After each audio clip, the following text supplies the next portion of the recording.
From the National Catholic Register, this is Register Radio, bringing light and clarity to the news and topics that affect your life.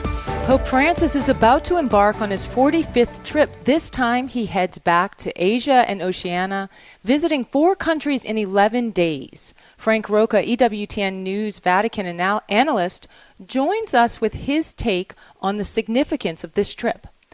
Then, returning to the 2024 U.S. election, a decision on abortion will be before many voters, November 5th.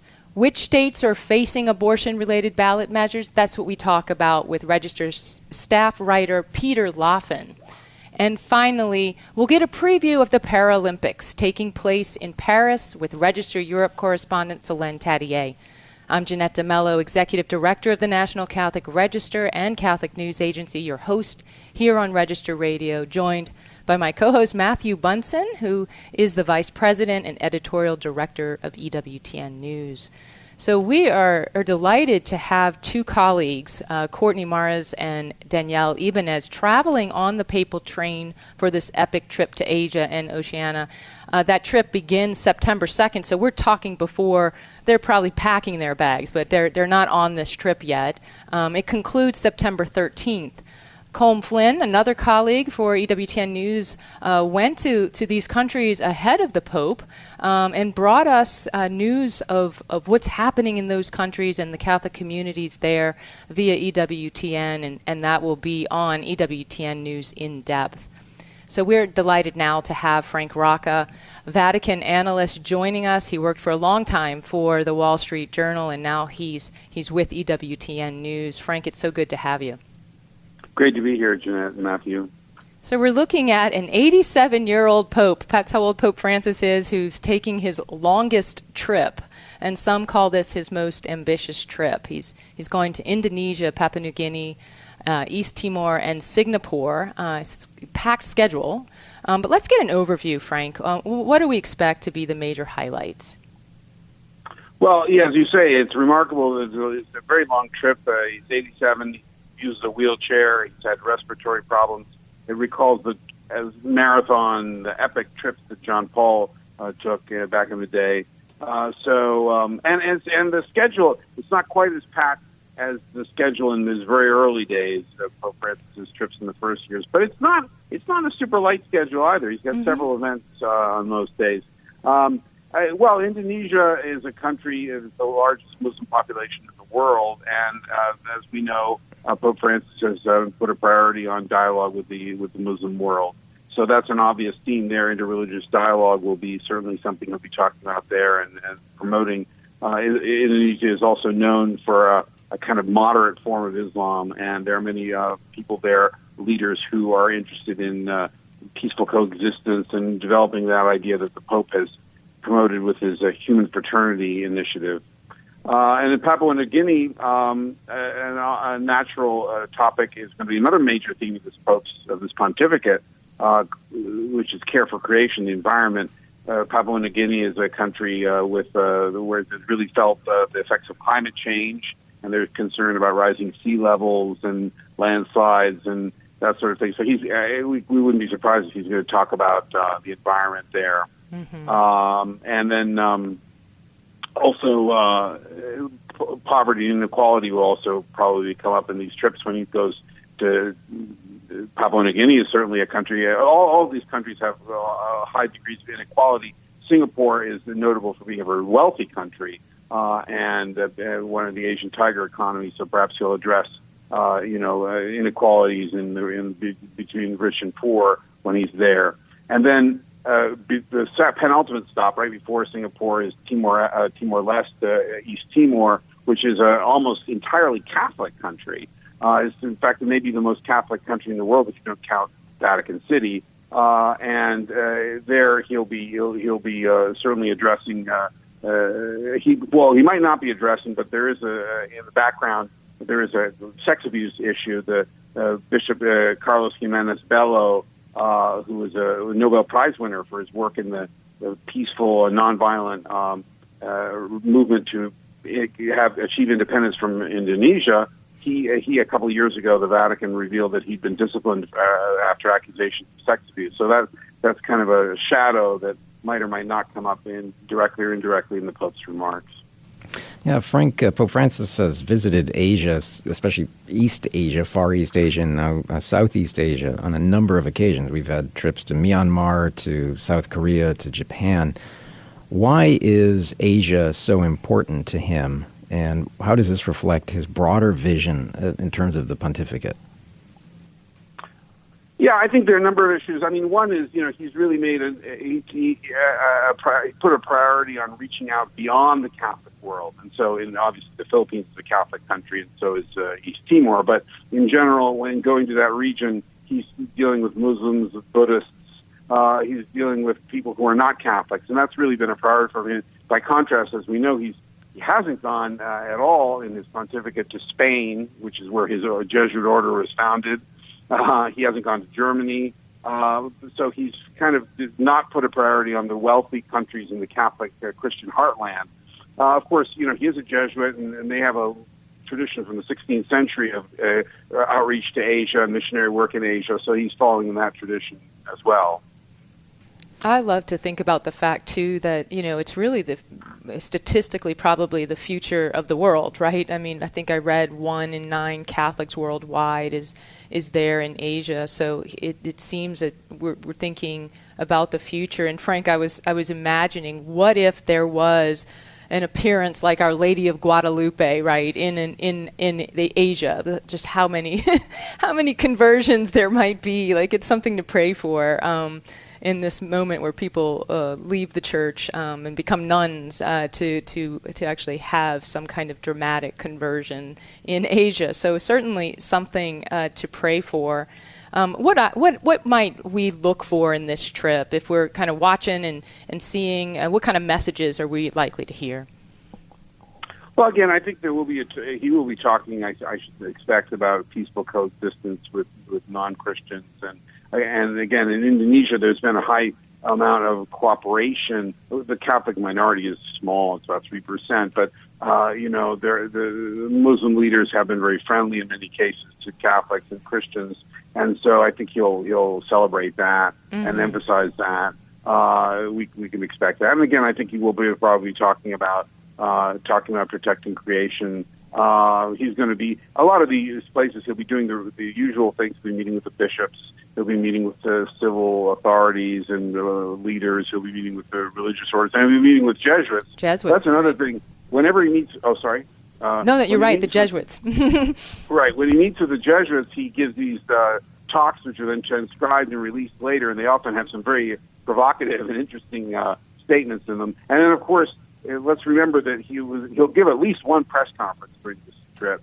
It's been a year since he's done that, and so it's quite possible he'll say something newsworthy, and that will come out during the trip or right afterwards. Certainly, some reporters will probably try to get him to say something about the U.S. elections, and there are other issues that have been hanging around for a long time since he hasn't given a press conference in a year. Absolutely. So for our listeners' sake, you can turn to the EWTN News app and find EWTN News In-Depth that aired August 30th. That's a preview of the papal trip from some of that footage and interviews shot by Colm Flynn. And, of course, you can follow those colleagues of ours on the ground this week at Catholic News Agency and EWTN News Nightly, and also at the Register. Frank, thank you for joining us. Everybody, you've been listening to Register Radio on EWTN News, and we'll be taking a short break and then coming back with Peter Laffin to talk about the latest news on abortion-related proposals that you may see on your state ballot this November. Stay tuned for more.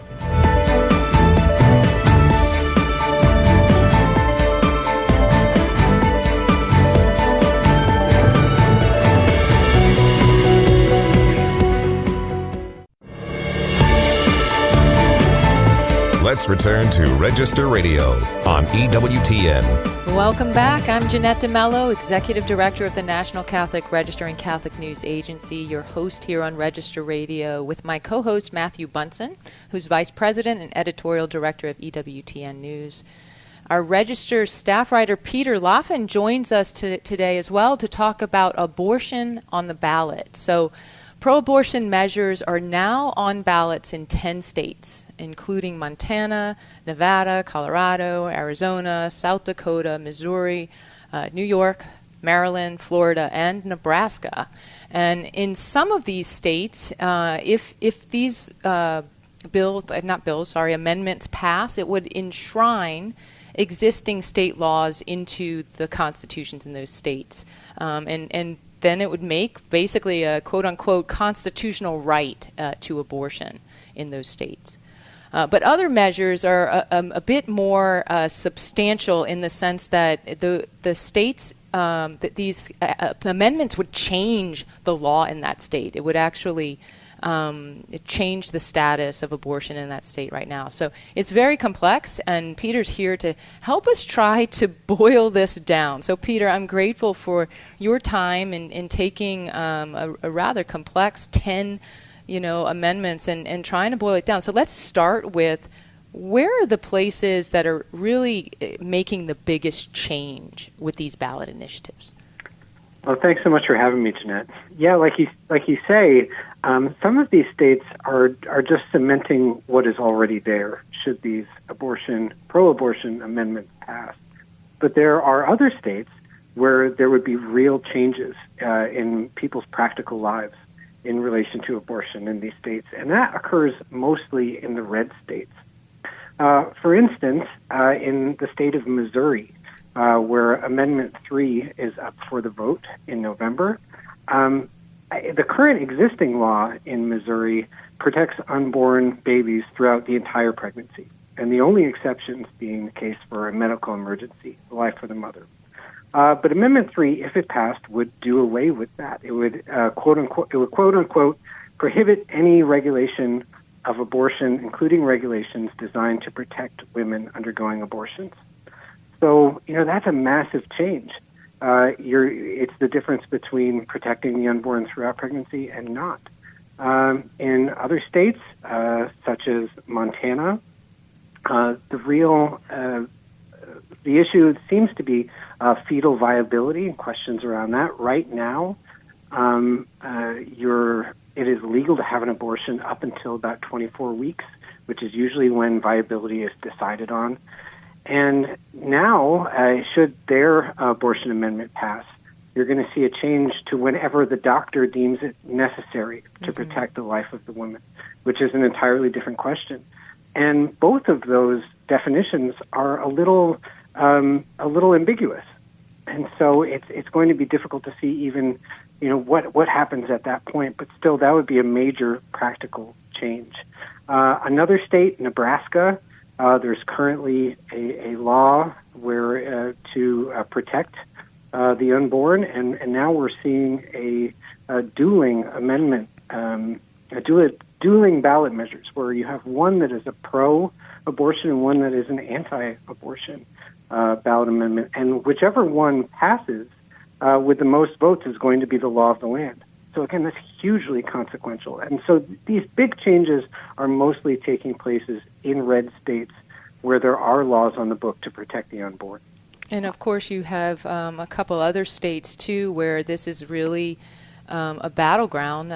I'm thinking of Arizona and Florida, which those are two important states in almost any election, right? So both of those states have real changes here that could be done by this this ballot. I'll talk about Arizona. I know you've been talking to people in Florida, but in Arizona, abortion is illegal before 15 weeks of pregnancy, and this if the ballot measure passes, it would be legal up to 24 weeks. But what about Florida? You've been talking to people there. You've been covering the state of Florida. Abortion's illegal after 6 weeks. What are we looking at? So I have very good sources in Florida. People are really plugged into the legalities of this, into the specific language of these bills, and also people who are very in tune to what's happening on the ground with voters. And there's a news organization that just did they ran the numbers for voter registrations before and after Joe Biden withdrew from the race. And what they found is after Biden withdrew from the race, there was a huge spike in voter registration among young women, Gen Z women. This also corresponds with other news that we're getting out of Florida that the pro-life movement is being outspent by tens of millions of dollars. Florida, the pro-abortion movement was able to garner well over 1 million signatures, which is far more than they needed to pass this measure. Now, Florida is a little different than these other states because it takes 60% of the vote for this amendment to pass. In the other states, it's just a 50% threshold, but in Florida, it's 60%. However, polls have right now that number being right around that 60% marker in favor of passing this amendment. And if the other markers that we're seeing in terms of voter registration and just general campaign momentum turn out to be true, it looks like the Amendment 3 in Florida has a very good chance of passing. Yeah, Peter, there has been much discussion about the response of the Republicans, in particular the national ticket, Trump-Vance. The Democrats obviously seem to consider abortion, as you just noted, to be a potential winner for them in galvanizing the vote. But the Republicans at the same time seem to be steering away from abortion. First, how have they done that? And second, how likely is this now to play out in the state level, and in what way? So first about the Republicans and the National Republican Party and their response to the issue of abortion for the upcoming election. We had a couple of troubling things happen in the past week in the Trump-Vance ticket. J.D. Vance came out and said that Donald Trump will veto any national pro-life law that hit his desk. And again, that's a pretty incredible development that I think the pro-life movement is still sort of wrapping its head around, that the vice presidential candidate of the Republican Party would say such a thing. Donald Trump himself tweeted out that his next administration will be fantastic for women's reproductive rights, using the language of the pro-abortion movement, calling abortion, framing it as a part of a reproductive rights. So, if you follow what they're saying and you take them seriously, you have to just say, wow, they're totally waving the white flag on this. And that has many people in the pro-life community, many pro-life voters, a bit confused as to what to do. Though obviously the Democratic ticket is, they had an abortion van at their convention last week and pledged to go as far as possible. It has the pro-life movement thrown off guard. I'll say this about predicting, though, what's going to happen in terms of how the Democrats might be able to, what the outcome of this may be. We're in an election cycle where there are so many firsts, there are so many new things, that this really is a difficult race to predict. And all these ballot measures are, in a sense, difficult to predict, too, particularly how they'll affect the state election outcomes. This is the first time in history we've ever had sort of a truncated campaign like this.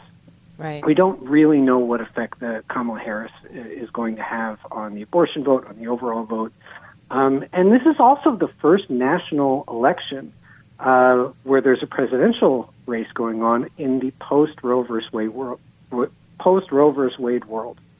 And so this is all kind of an experiment. It's not necessarily obvious how all of these ingredients stir together and what it is we're going to be looking at. Right now you're seeing a lot of expectation setting on both sides. I saw Ron DeSantis in Florida, governor of Florida last week, say that if trying to rally his voters, if the amendment passes in Florida, that is, quote, the end of the pro-life movement.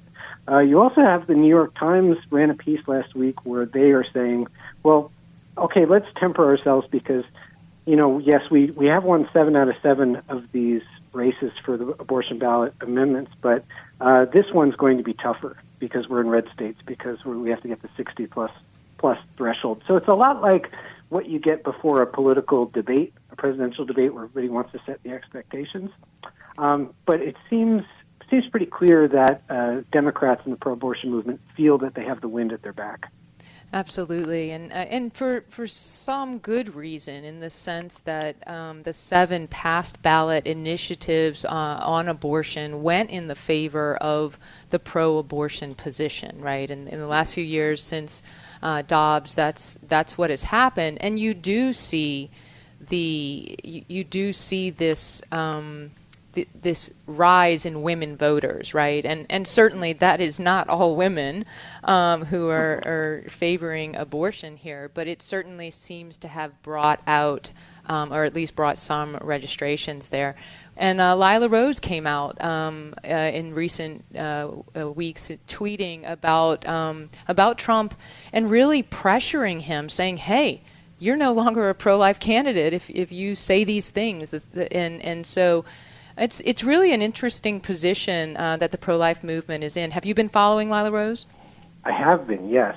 And I think that she is giving voice to a lot of the frustration that's in the pro-life movement right now with the disconnect from the Trump Vance ticket from the Trump Republican Party.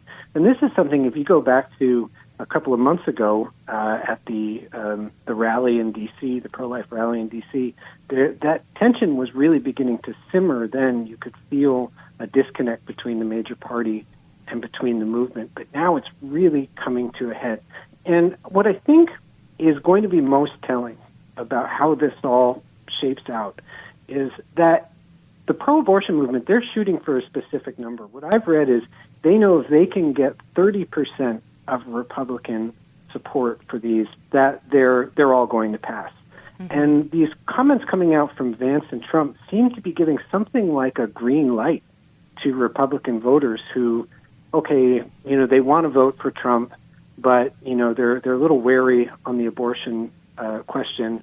So we're going to see a really interesting split in the ticket. Yeah, I want to point our listeners, we're out of time, and I want to point our listeners to a ballot initiative map that we have at CatholicNewsAgency.com. It's an abortion on the ballot map. Scroll to the bottom of that page and you'll see each of these states and you'll be able to follow it. I'm so grateful for your coverage of this issue and your political coverage reporting. So thanks, Peter. Thank you, Jeanette. We're turning now to Solène Tadié, who is joining us to talk about the Paralympics. I didn't want to end this show on something negative. I think there's a great event happening in Paris right now following the Summer Olympics. So, Solène, thanks for being with us. I think the Paralympics really display some extraordinary determination from athletes who have overcome physical and mental challenges to compete at this level. So could you give us an overview of what are these games? What sports do they play? And are there some particular athletes you'd like to highlight? These Paralympic Games run until September 8th, and this is the first time that Paris has organized them, because last time the Games were held in Paris in 1924, it didn't exist. So it's bringing together 169 delegations with over 4,000 athletes from around the world.